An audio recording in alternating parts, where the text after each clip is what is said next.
by now you've seen all of the main pieces of the recommender system algorithm, or the collaborative filtering algorithm. In this video, I want to just share one last implementational detail, namely mean normalization, which can sometimes just make the algorithm work a little bit better. To motivate the idea of mean normalization, let's consider an example of where there's a user that has not rated any movies. So in addition to our 4 users, Alice, Bob, Carol, and Dave, I've added a 5th user, Eve, who hasn't rated any movies. Let's see what our collaborative filtering algorithm will do on this user. Let's say that n is equal to 2, and so we're going to learn 2 features, and we're going to have to learn a parameter vector theta 5, which is going to be an R2. Remember, this is now vectors in Rn, not Rn plus 1. We're going to learn the parameter vector theta 5 for our user number 5, Eve. So if we look in the first term in this optimization objective, well, the user Eve hasn't rated any movies, and so there are no movies. There are no movies for which Rij is equal to 1 for the user Eve, and so this first term plays no role at all in determining theta 5 because there are no movies that Eve has rated. And so the only term that affects theta 5 is this term. And so we're saying that we want to choose vector theta 5 so that the last regularization term is as small as possible. In other words, we want to minimize this lambda over 2 theta 5 subscript 1 squared plus theta 5 subscript 2 squared. So that's the component of the regularization term that corresponds to user 5.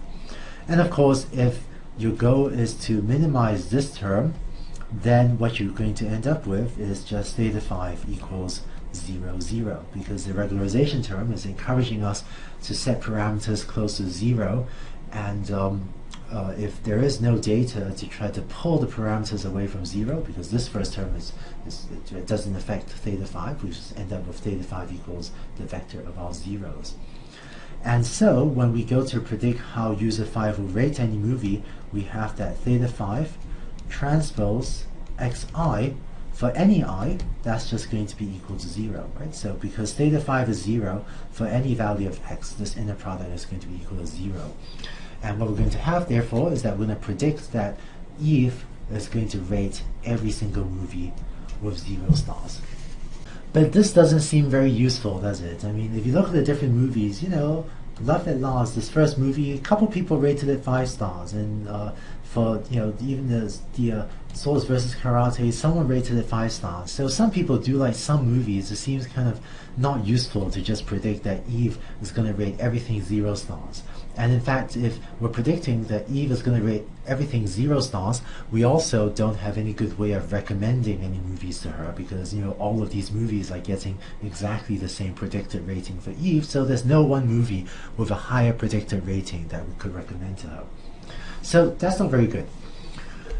The idea of mean normalization will let us fix this problem. So here's how it works.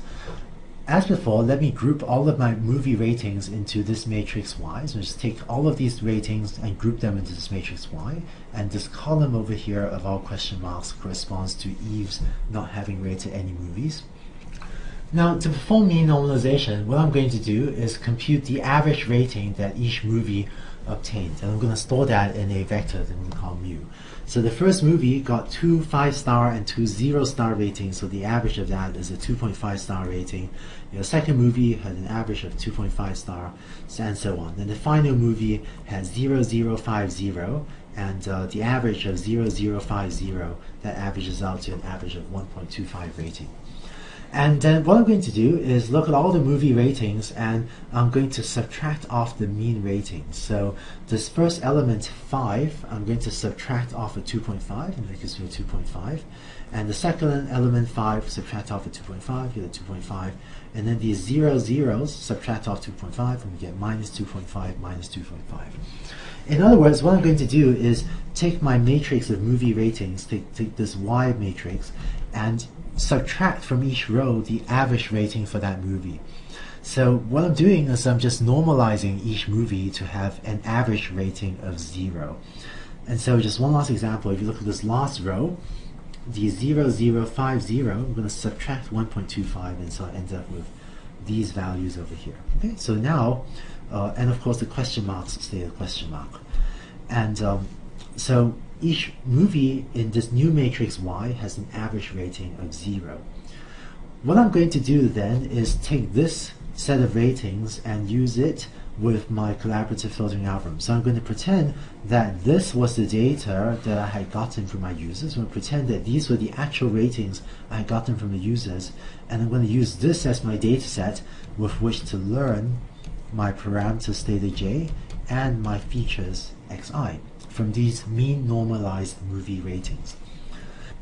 When I want to make predictions of movie ratings, what I'm going to do is the following. For a user j on movie I, I'm going to predict theta j transpose xi, where x and theta are the parameters I've learned from this mean normalized data set. But because on the data set I had subtracted off the means, in order to make a prediction on movie I, I'm going to need to add back in the mean, and so I'm going to add back in mu I. And so that's going to be my prediction, where in my training data I subtracted off all the means, and so when I make predictions I need to add back in these means mu I for movie I. And so specifically for user 5, which is Eve, the same argument as the previous slide still applies, in the sense that Eve had not rated any movies, and so the learn parameter for user 5 is still going to be equal to 0, 0. So what we're going to get then is that on a particular movie I, we're going to predict for Eve theta 5 transpose xi plus add back in mu I. And so this first component is going to be equal to 0 if theta 5 is equal to 0. And so on movie I, we're going to end up predicting mu I. And this actually makes sense. It means that on movie 1, we're going to predict Eve rates at 2.5. On movie 2, we're going to predict Eve rates at 2.5. On movie 3, we're going to predict Eve rates at 2, and so on. And this actually makes sense because it says that if Eve hasn't rated any movies, we just don't know anything about this new user Eve, what we're going to do is just predict for each of the movies whatever the average rating that those movies got. Finally, as an aside, in this video we talked about mean normalization, where we normalize each row of the matrix Y to have mean 0. In case you have some movies with no rating, so this is analogous to a user who hasn't rated anything, but in case you have some movies with no ratings, you can also play with versions of the algorithm where you normalize the different columns to have mean 0 instead of normalizing the rows to have mean 0, although that's maybe less important because if you really have a movie with no ratings, maybe you just shouldn't recommend that movie to anyone anyway. And so taking care of the case of a user who hasn't rated anything might be more important than taking care of the case of a movie that hasn't gotten a single rating. So to summarize, that's how you can do mean normalization as a sort of pre-processing step for collaborative filtering. Depending on your data set, this might sometimes make your implementation work just a little bit better.